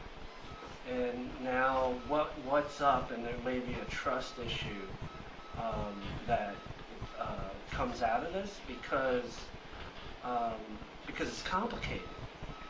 What you're doing makes total sense, and I totally understand what the rationale is behind it, and I agree with it. But from a messaging standpoint, when it comes to actually doing the outreach to the community, I just wanted to make sure that you're seeing that perspective, because it's going to be, I think, a little challenging potentially. And that's where I start asking exactly how much are we saving by accelerating it to 15 years? And I would expect staff to give me a number, because it is a lot easier for us to approach our customers, say, yes, we're going to have this rate increase, but in return, you are getting this X dollar amount of savings. Because we are talking about dollars here, and it is significant. We're talking about millions of dollars range saving for the district. So I would suggest that, at least for me personally, that would be the message. That is a trade-off that I made when we're playing with these numbers, is that, yes, we the district have to explain to our customers why we choose to have this 2% extra increase in order to get these, $30, $40 million worth of saving long term for this district. And it's a choice. And I think it's a choice that the board as a whole could explain. I know the actuarials is very complicated, but the bottom line message, in making this decision is we choose to increase it by 2% from its projected 3% because we want to go after these $40 million worth of saving, or however you guys end up quantifying, I guess would be around that range. And I think that is actually a solid message to give to our customer, is that we pay ahead, but here's the overall savings. Director Wade, I'll try and get it short. One of the challenges of using this approach, we have to realize we've had wild fluctuations and differences between our budgeted amounts and our realities over the last several years in particular. Not matching the revenues and expenses by time leads to extraordinary leveraging on the way up and the way down. This year we have about an $18 million net operating profit. A year ago, with the 25% rate, 2 years ago with our 25% rate increase, we were projecting a $14 million deficit. We ended the year with a $6 million profit. With the rate increase also was baked in because of these wild variations based on use. And then we're going to build reserves to try and cover that wild fluctuation. It need not be. You can build a basic predictable rate structure if you match your commodity cost to your commodity expenses and your fixed cost to your fixed expenses. We're playing a bizarre game. I don't And like this is the not term Director bizarre. Wade, we're not making that decision here tonight. Well, no, but these numbers are really, in an ideal situation, in a wild, an unnecessarily unstable budget environment. Let me build off of Director Huang's comments. I just want to speak to the political reality in the community right now, and perhaps Mr. Lemos would like to comment on this, and I usually don't like to bring politics into a board meeting, but the fact is, we had quite a ruckus in the community when we went through our last 218 notice, and then went through a year grand jury investigation, which was published just before the filing period opened for this election season. Both Director Huang and myself were up for re-election. This was the opportunity for people to really come forward and challenge us. And they didn't. And so I think that we're doing the most credible job to run the district as well as we can. This is the time, if there was any, to do a 5-4 218 notice, and then follow that up with 4-3 later on. I just think that if these are, we presented, I understand the general manager's perspective on this. Yes, it's a 9, but I'll go back to anybody not in the room. It was a 10 the last time we presented numbers. And we're trying to save the ratepayer a significant amount of money. And we have lowered it in an out year to 4. And then we've lowered an additional out year at 4. So, yes, we're going back there, and perception is going to be looked at, oh yeah, it's a 9. We know that. But transparency-wise, where we've been getting beat up, is, well, this is what we told everybody. In fact, not only is this what we told them, this is less than what we told them. We told them 10, and this is 9. In fact, not only did we tell them 10, we told them 15, and we're talking, because we were 5 out and 5 out, these figures now are 5, 4, and 4, not 5, 5, and 5. So we've actually lowered it too. It would be great to go 3, but we have an opportunity to save those outlying numbers. We could save some large money, which is why I support the concept of not going at 3. And I was one of the people that said, hey, go 20. Because at the time, we were looking at 25 and 20. Well, we were able to make some inroads in that. We succeeded. And now we have that option here. And correct, I mean, there are possibilities that we may be wrong. Something could come up, another drought, whatever. That's why I like stage rates. Kind of helps that drought thing. I'm going to say we're good on where we are. I don't know, maybe our percentage of our service should go up a little bit, but we have a baseline service and commodity, which we're going to sell. We already know what that is. We had it. So we know what we're going to get for income. We've seen the bottom. Well, close to the bottom, maybe. I mean, we probably could have gone a little bit lower. So we know what to budget with. I disagree with 80%. That's correct, that that's the fixed charge, but it doesn't account for the fact we're going to sell a certain amount of water. It's going to happen. We're not going to have this district sitting here producing no water. And that's 80%. So that's where I am with that. I've said it before. I had to bring it up again because it constantly is being brought up. We told the public 5, 5, and 3. The new figures are 5, 4, and 4. 3. If we do a 2-year Prop 218, we don't really have to say. Well, but I'm just saying, transparency-wise, if somebody was to raise the question or raise the issue, that wait a minute, no. The last time we presented our figures to you, that's exactly what we showed you, 5%. This is nothing new. Right. This is not a new increase. I point out quickly that we went to a 2-year 218, but we also went to a 2-year budget. There was some reluctance even then to go to the 2 years. But one thing we've clearly demonstrated, even in this year, closing of this year, we have no confidence in our budget. One cannot take confidence in that. We have wild fluctuations. Fortunately, this year, the budget came up much higher than what we had counted on. It could have easily gone much lower. We're all over the place because of the dysfunctional rate structure. I have to disagree with that, but I'm going to move this out, and I have questions for staff. Okay. So, can you quantify what's the bill impact, average bill impact between, let's say, a 3% increase versus a 5% increase? So, for a customer, average customer, what are they seeing? The average residential customer using 16 units of water on their bi-monthly bill is currently paying about $120 per bill. Okay.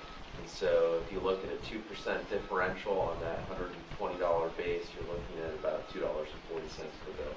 So $2.40 per bill per customer translates to $1 a month. right, Yeah, a dollar a month, but it translates to well, potential. based on our current rates, our water revenue is about $100 million a year. So I like, just in simplistic terms, I think of each 1% overall water rate adjustment is equal to $1 million. Go ahead. What's the rationale for going level dollar versus level percentage?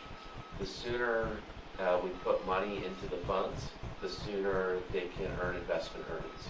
And so in theory, by giving money up sooner, you are able to pay less long-term, kind of like if you think about a 30-year mortgage, the extra payment you make in the first year after you take out the mortgage saves you more long-term than an extra payment, say, in year 5, 10, or 15. So can we quantify what that savings would be on the 15-year? We did level dollar versus level percent. Yeah, I've got a note here I think the board would like to see. We're not prepared with those numbers tonight, but to show the total payment amounts based on the 4 approaches. Or maybe I'll look at Michael and see if that's something that could be worked out easily enough out of the financial planning model, or? I do have the raw numbers here. Just add them. Do we have them? But we have them within the model. Maybe we can let Excel do some math for us. Okay. So while Michael is doing that, I would just say that I tend to view rate increase in a very straightforward manner, like a housewife. What am I buying with this dollar? What by paying these extra, what am I getting overall for me as a customer? So hence the request for how much is the per bill impact, is how much I have to spend, and what am I buying is how much saving are we getting from paying that additional increment. I think that's a concept that most of our customers would understand, is I spend this money, I get this benefit.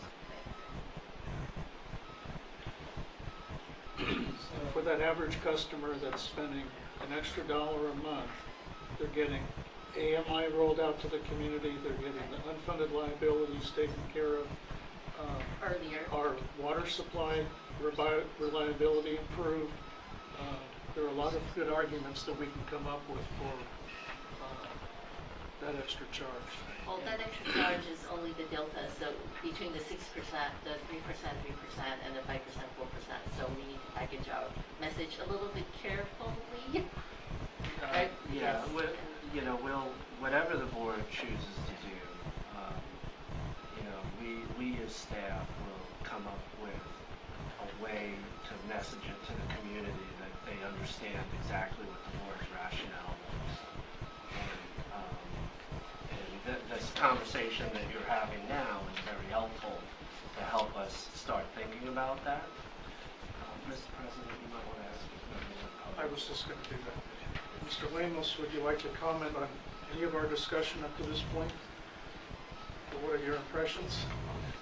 Well, there's a lot been said, and the only thing I know is when I take some of these little charts that you had last time you had on, and I've showed them to some of the other senior citizens, the comment is, what are they trying to do? Catch up with that guy up here at the top? That's the kind of, feedback I get. So sometimes I go home to my wife, and she's on a different board there in Newark, and the mayor is in charge, and he says, where's Mr. Lemos? He's the one that knows about the water company, and I don't know nothing. Because, like you said, this thing is going up and down, and you're discussing all these things, and it's pretty close to what you did last time. 5%, everybody was saying, okay, 5%. Now you want to change it, so that's why I say I don't know what I could say to even come close to what you guys are arguing, really. So thank you for asking me, but some of the people that I've talked to are down on the water company. And there's nothing you can change it. Because they've already come to a conclusion that they're going to have a rate increase every year. So to just kindly respond to you, when Director Gunther's trying to use the example of a 0 rate increase going up, that would mean giving up AMI, giving up some of our spending on further water reliability. It would mean postponing a lot of projects in the community. Is that what the community wants? I don't know what they want. I can't really say, but I tell you one thing. They say, we're not going to be without water. You guys do what you want to, and we'll have to do what we have to do. In other words, some of the senior citizens says, okay, well, the thing's going to go 5%. That means I got to look back on my income, 5%, what I cut back on. Do I add more water to my milk? Do I cut my pills in half? And these are the responses we get. I mean, the wife, really. Well, you heard in the last board meeting that in the grand jury report, they said just by going down to 20 years, we were saving our ratepayers $58 million. In their words, they said, and this would help moderate rate increases for the future. So this would be beneficial for the community. We're trying to save even more money right now to help the community in the long run. It's pay me a little bit now, a little pain, for a benefit down We the do road. it here, us. But you get out there, and a lot of people haven't even seen that grand jury report. The only ones that probably are really interested in is the people that ask the grand jury to investigate. The other people, they say, why are they being investigated in the grand jury? What the hell is they doing with it? This is a water company. This isn't some big financial company that's, doing underhanded stuff. Anyway. We welcome your comments, thank you. So do we have numbers? Not yet? I think we're working on it. Okay. Relatively recent history of the story. June 8, 2015, we adopted a budget based on a whimsical number that the board came up with on percentage rate increases.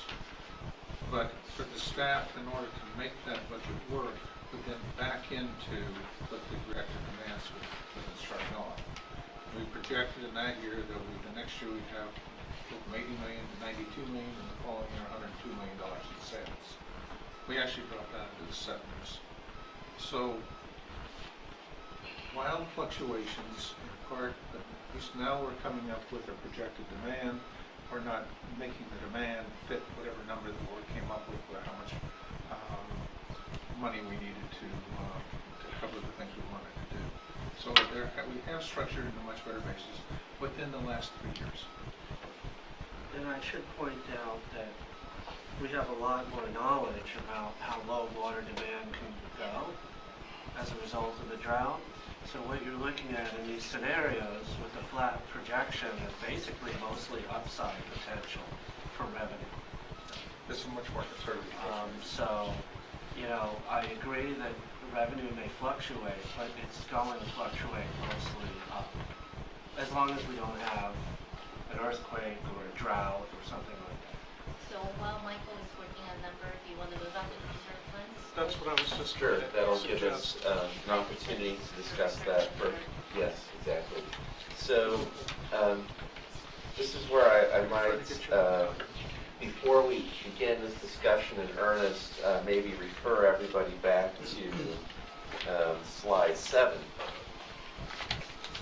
And you'll see, and this was the first slide on the update on our current financial status, that we finished the year about $8 million better financially than we had originally projected.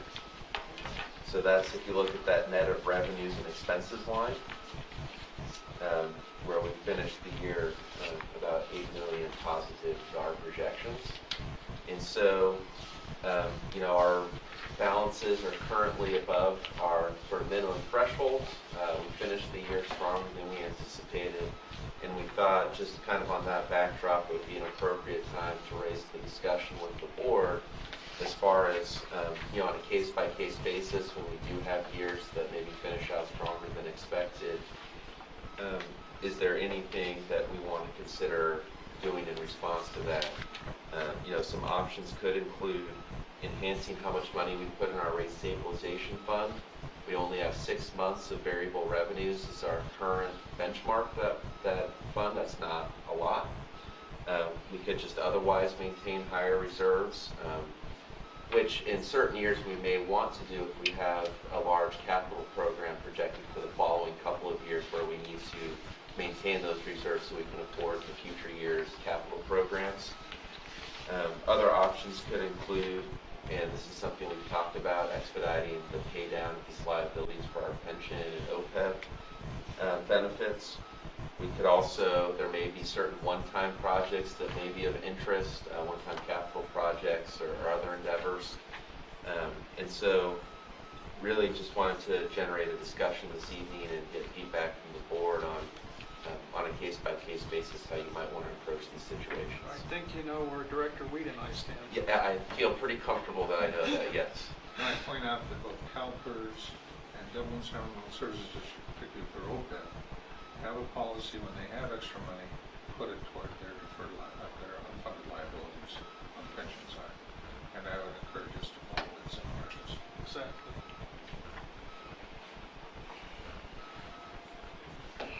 I can go for that with a case-by-case basis. So it's just to make sure that we, some years, as you indicated, we do need to carry a higher balance. So let's just not by default take all excess and put it in OPEB because we can't get it back if we need it. Right. Can I quickly add on to this?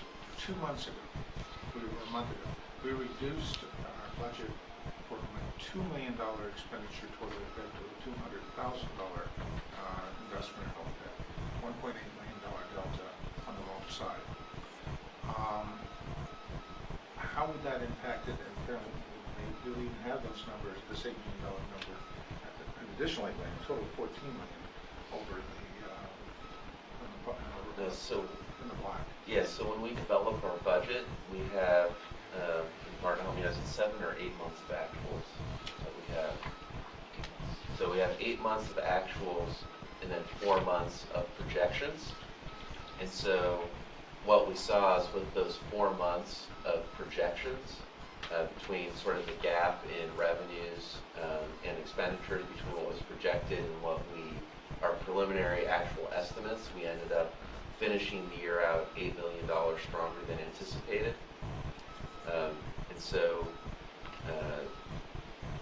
that's kind of what led to that. In terms of the reduction in the OPEB contribution, though, is what happened is we went from a staff estimate of how much we needed to pay every year to getting the formal estimates from the actuaries. And what we learned is that the staff estimate was quite good on the pension side, but the staff estimate had overestimated the contributions required for the 20-year schedule on the OPEB side. I would suggest that the analysis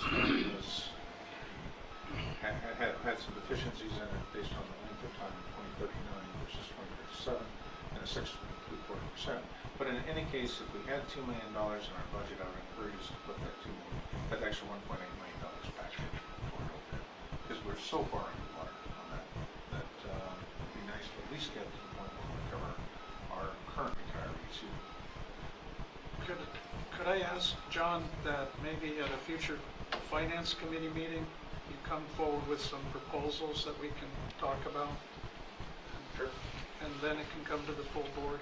And what I've heard from now 3 out of 5 directors, maybe directors Gunther and Akbari. I don't know if you have any perspective on this. First, I have a question. So when we say accelerating the timeline of the main renewal program, I thought kind of the timeline was based on the capacity that we have with our engineering team. So if we accelerate it, is that even? It's possible to go faster with additional consulting services, outside resources, that sort of thing. We are kind of stretched to the maximum right now and having a tough time keeping up with our objectives today. But if that's what the board wanted to do, that would be another area we'd need to look. And if I can clarify on that, I mean, these options are samples that we've thrown out there. These aren't necessarily like formal recommendations. But as Mr. Stevenson stated, certainly if the board said, hey, we want to spend 5 of that $8 million on accelerating main renewals with some assistance of consultants and other resources, we could accomplish that. I think I'm more on board with what the other 3 directors indicated about paying more pension and other. Well, no, I'm for the OPEB case by case. I mean, initially, sure, I saw the concept of maintaining that number where it was, but if we do that, let's say we were to do that, aren't we going to be just raising our percentage of rate increase to meet that goal? If we were to increase that number to where we, because the new numbers, the new rate increase numbers are based on your new number, correct? No, I think, Michael, this is based on the budget, right? For 18, the financial model. For 17, 18, does it have the actuals incorporated?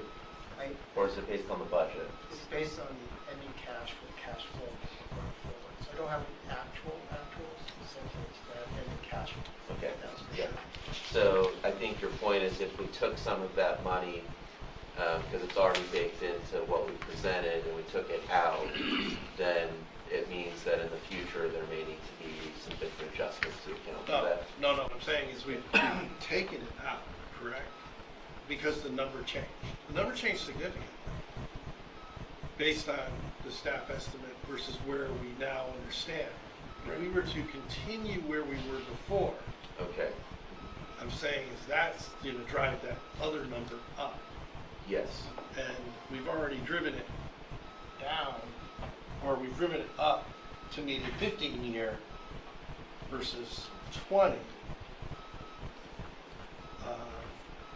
I'm not sure the difference there, but that's why I wouldn't do that now. I mean, we've gone 15. I agree, take some extra money, put it to it. Perhaps maybe we can affect those outlying numbers. Let's see what happens. If I may, what Mr. Wunderlich has presented to you as a board today is kind of a semi-sneaky way of trying to figure out what the board's priorities are, should there be some additional funds available. And I applaud the board for addressing the liabilities this evening to go more aggressive on that. But I also want to remind the board that one of the reasons why we put the capital improvement program projects in here is you've got all sorts of risks that you're looking at. And say you aggressively address the liabilities that have been accrued, but we have some major water main breaks. And then that you could be criticized because you're running the district financially, very prudently and very logically, but the infrastructure is failing. So that's another risk. And then another risk is if we have another drought and you're dealing with a similar financial situation overall. So that's why we added the rate stabilization fund option, but also knowing that the board has already directed us to look at stage rates, which is going to help out. Which should help us if we do run into that situation. If we go stage rates, right, then that concept of the first isn't necessarily as critical because we're already addressing it. And we don't have to land anywhere here. We just wanted to kind of step back and say, all right, what happens if water rates do increase more? We were thinking that the board would be financially conservative this evening. And if that happens, then there's potentially extra cash available. Just to provide a little bit of discussion, should we have that, quote, problem, which wouldn't be a problem, but it does afford other opportunities that we just thought it would be good to have a preliminary discussion about this evening. Okay, so But we're not asking the board to develop a policy. I understand, but my comment is based on the assumption that you have excess cash. And in turn, when I say define excess, that means we keep the rate at what we're discussing, the reserve at the level that we're comfortable with. Right. Okay, and that's excess after right, that. no, absolutely. There is no excess if we have to increase rate in the long term, right? Right. That would not be excess to me. You could choose a fourth option, and if there's excess cash, theoretically, you could give that back to the ratepayers. So I'm just saying these are things that might come up if the cards kind of fall a certain way. If to put this in perspective, to understand, we have at least 30 million, probably understated, on OPEB, net present value.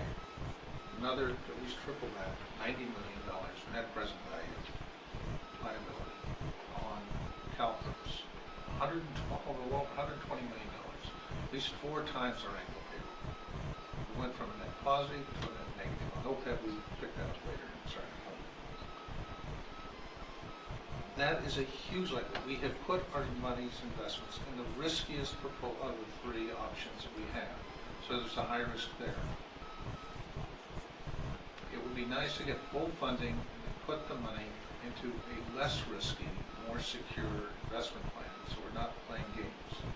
On the capital expenditures, we have delayed and deferred improvements to our net infrastructure, running a greater risk there in order to put money into fish ladders and other environmental things, and now into meter reading, some fluff programs that just are not necessary when the real need is not our infrastructure. Director, Our we, priorities are out of whack. Director, I need to keep the meeting on track. Let's have that discussion after the meeting, if we could. Could I make a suggestion that, But not as a board. It would just be you and Director Weed Yes. having that discussion. Yes. Okay, thank you. If I may, quick time check, it's 5 after 6. yeah, that's what I'm trying to do right now, to see if I can help wrap up the meeting. So I felt there was kind of a board consensus to go with a flat dollar amount on paying off the OPEB liabilities, but we have a question before us about the difference between And I believe we percentage have and- some answers up there now, it Yeah. looks like. I'm wondering, since we do have agreement on the board, and it's going to take maybe more time, you could just send out an email to the board. Yep, we can do that. Okay. So, do you have enough input on the reserves? I believe so, yes. I will throw in one extra thought here, which is I think we're trying to address our most critical needs in priority manner. So we have extra cash right now that we have available to deal with. And it seems like our first priority is pay down our unfunded liabilities. But let's say demand were to go up down the road, and we've got even more of a surplus coming in. Then I would go back and study our CIP, which is pretty fully loaded. I read through the report in the board binder last week. And we can try to accelerate some of those projects, and we'll take another look at it. There's nothing to prevent us from doing that.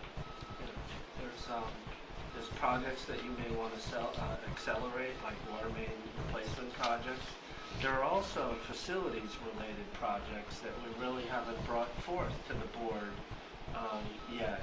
Things like regulator vaults, those kind of facilities that are getting up there in years that I know that our O&M staff are concerned about. So there's plenty to do. There's no shortage in infrastructure-related But projects. in this hypothetical scenario, I would also like to put on the table of potentially refunding some of the money and see the fiscal impact of doing that.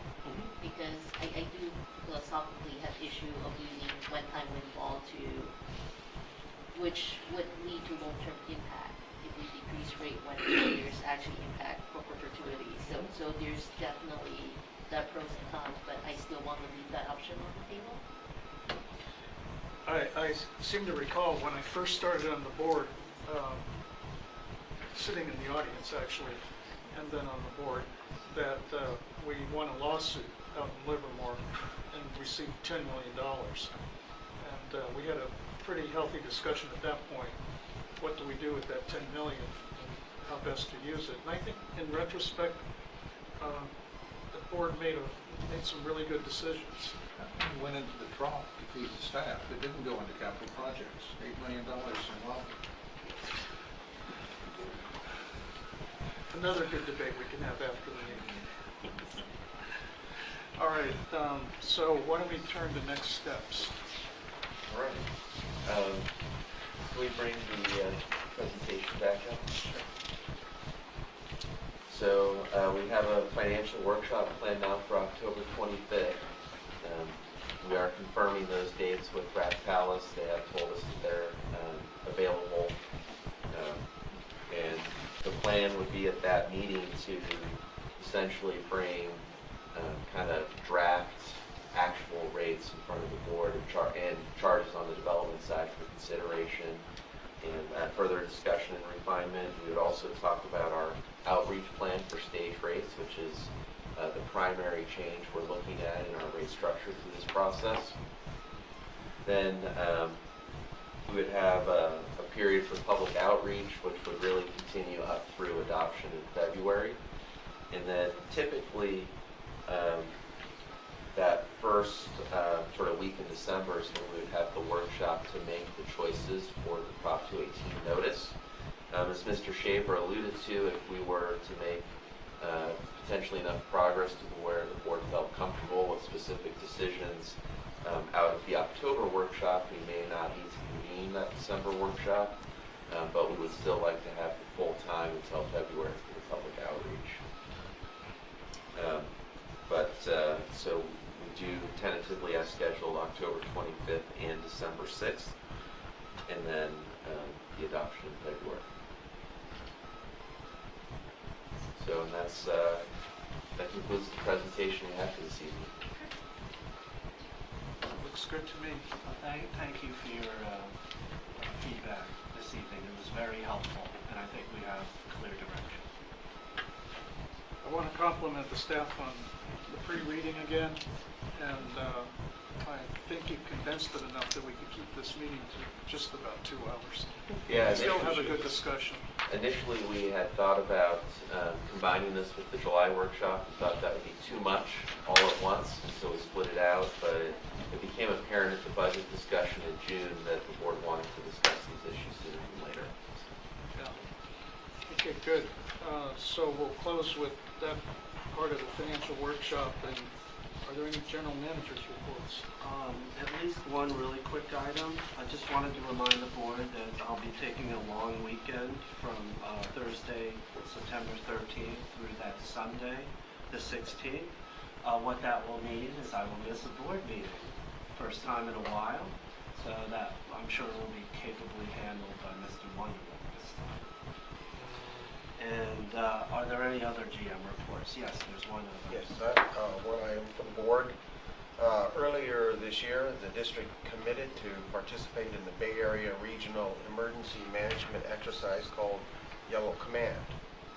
After months of preparation, the exercise is almost here and will take place on September 6th between 9 and 3 in the afternoon.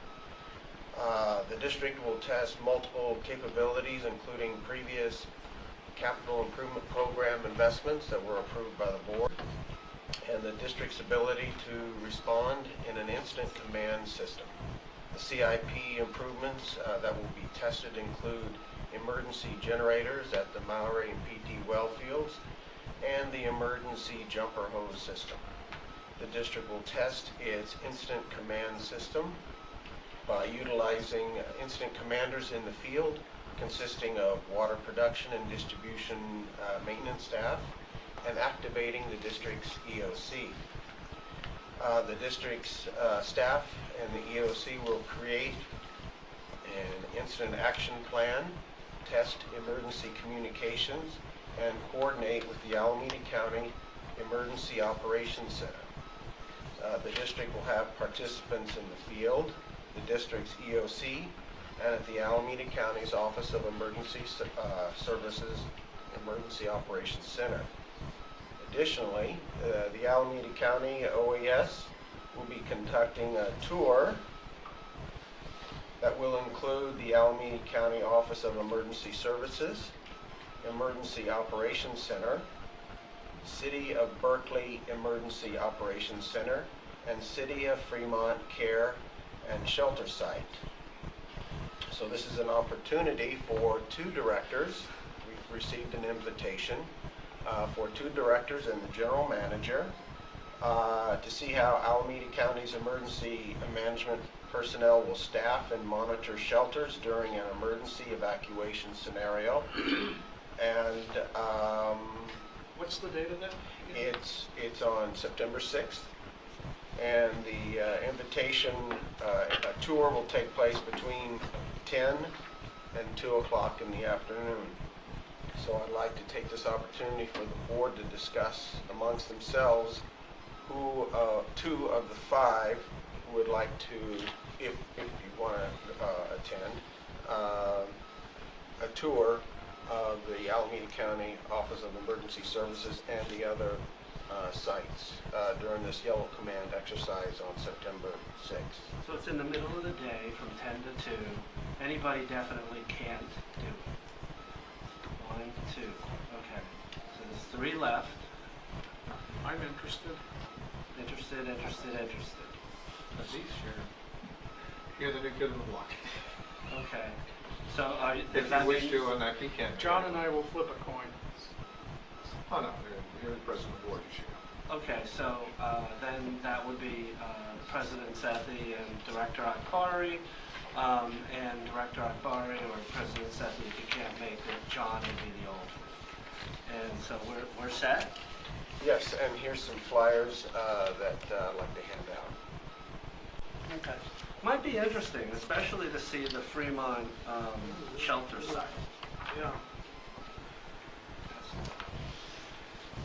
So That's it. that's it? You have the information you need? Thank you. And- And there'll be more follow-up. Right, and Mr. Peterson will coordinate with the directors. Yes. Okay. Any other GM items? No.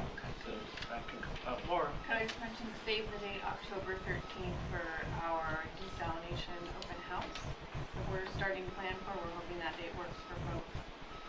And we're setting it up to align with Imagine a Day Without Water. You actually listened to an idea from me? We have.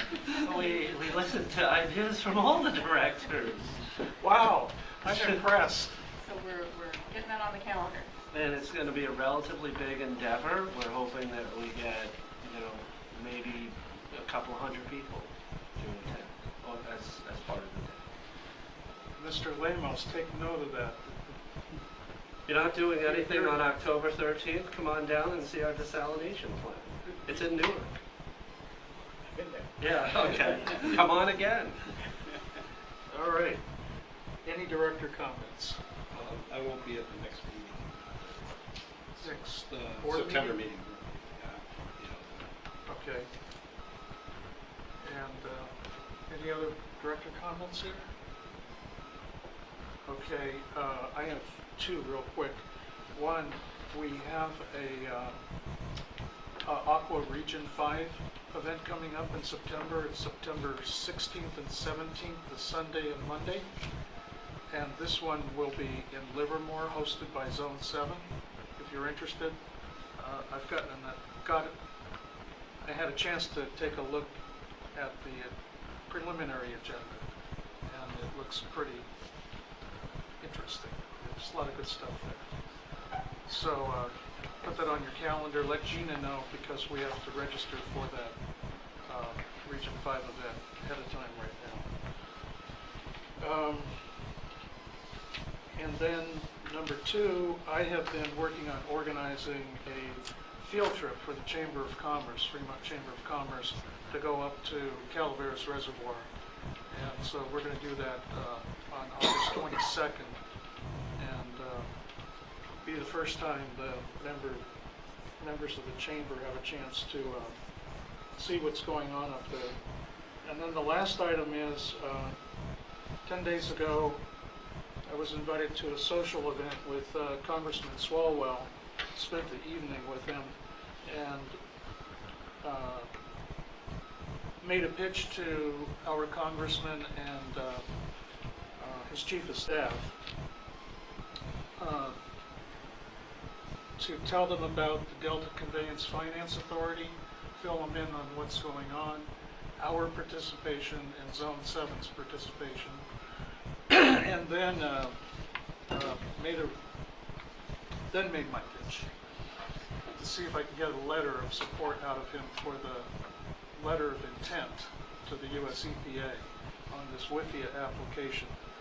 And Laura went to work the following Monday when I handed this off, and we already have a very nice letter from our congressman in support. So I'm going to be presenting this at the board meeting in Sacramento tomorrow.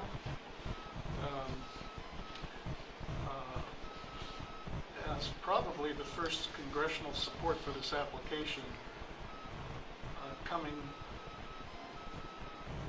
before we even have our second meeting.